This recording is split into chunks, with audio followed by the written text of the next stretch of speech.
Oh, it works. Oh, it doesn't. Oh, it works. Oh, it doesn't. Hey guys, look what we got today. Dyson hair dryer, but you see, it's not turning on even though it's switched. But I show you a magic trick. Oh, you see we got something there? Oh, it works. Oh, it doesn't. Oh, it works. Oh, it doesn't. So what could be the issue here? Definitely it's a cable. So without saying much, let's get it fixed.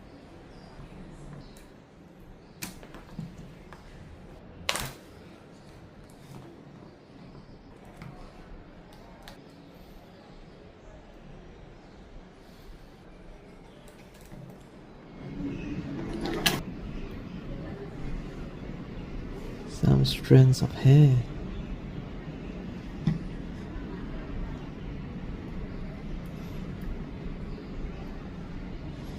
This shouldn't be in there,